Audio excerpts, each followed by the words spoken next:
तो वहीं रॉबर्ट वाड्रा ने की भी मुश्किलें बढ़ती नजर आ रही हैं। राहुल गांधी ने एक्स पर आज लिखा, सरकार पिछले 10 साल से मेरे जीजाजी रॉबर्ट वाड्रा को परेशान कर रही है। यह चार्जशीट उसी षड्यंत्र का हिस्सा है।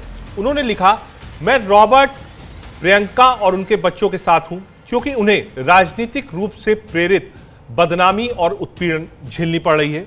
मुझे पता है वो बहादुर हैं और वो पूरी गरिमा से इसका सामना करेंगे।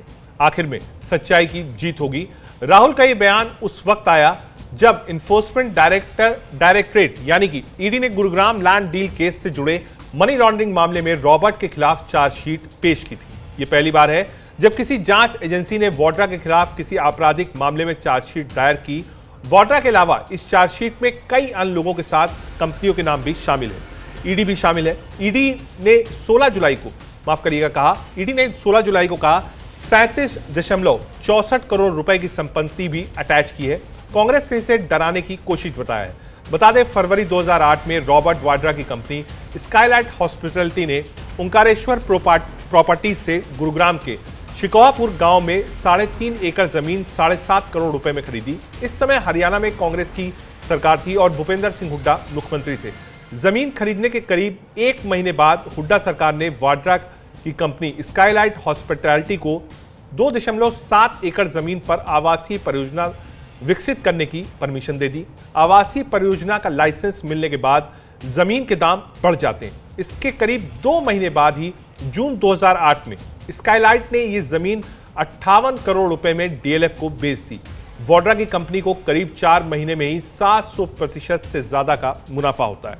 2012 में हुड्डा सरकार कॉलोनी बनाने का लाइसेंस डीएलएफ को ट्रांसफर कर देती है। 2012 में ही हरियाणा सरकार के भूमि रजिस्ट्रेशन के तब के निदेशक अशोक खेमका ने इस सौदे में अनियमितताओं का हवाला देकर जमीन का म्यूटेशन रद्द कर दिया। खेमका ने दावा किया कि स्काईलाइट को लाइसेंस देने की प्रक्रिया में नियमों का उल्लंघन हुआ है। इसके बाद खेमका का तबादला कर दिया गया। इससे मामले में विवाद और बढ़ गया। साल 2018 में हरियाणा पुलिस ने रॉबर्ट वाड्रा, भूपेंद्र हुड्डा, डीएलएफ और ओंकारेश्वर प्रॉपर्टीज के खिलाफ एफआईआर दर्ज की। इन पर धोखाधड़ी, आपराधिक साजिश और भ्रष्टाचार के आरोप में बीएनएस की धारा 420, 120, 467, 468, 471 के तहत मामला दर्ज किया गया। बाद में बीएनएस की धारा 423 के तहत नए आरोप जोड़े गए। ईडी ने शक जताया इस सौदे में मनी लॉन्ड्रिंग हुई है क्योंकि जमीन की कीमत कुछ ही महीनों में असमान रूप से बढ़ गई। इसके अलावा ओंकारेश्वर प्रॉपर्टीज के फर्जी कंपनी होने का भी शक जताया। जमीन की खरीद से जुड़ा चेक कभी जमा ही नहीं हुआ। ईडी ने 2018 में हरियाणा पुलिस के एफआईआर के आधार पर मनी लॉन्ड्रिंग का मामला दर्ज किया। ईडी स्काईलाइट हॉस्पिटैलिटी के वित्तीय लेन देन, जमीन की खरीद बिक्री और डीएलएफ के साथ सौदे की जांच कर रही है। साथ ही यह भी देखा जा रहा है क्या इस सौदे से हुई आय का इस्तेमाल अवैध गतिविधियों में किया गया। आरोप है कि डीएलएफ को इस सौदे में फायदा पहुंचाने के लिए हुड्डा सरकार ने नियमों का उल्लंघन किया था। इससे वजीराबाद में डीएलएफ को 350 एकड़ जमीन आवंटन का भी जिक्र है। ईडी को शक है इससे डीएलएफ को 5000 करोड़ रुपए का फायदा हुआ। आगे आपको बता रहे हैं वाड्रा केस में अब तक क्या क्या हुआ है। ईडी ने रॉबर्ट वाड्रा के खिलाफ चार्जशीट दायर कर दी है। यह पहली चार्जशीट है जिसमें वाड्रा आरोपी है। गुरुग्राम लैंड डील में मनी लॉन्ड्रिंग का आरोप है।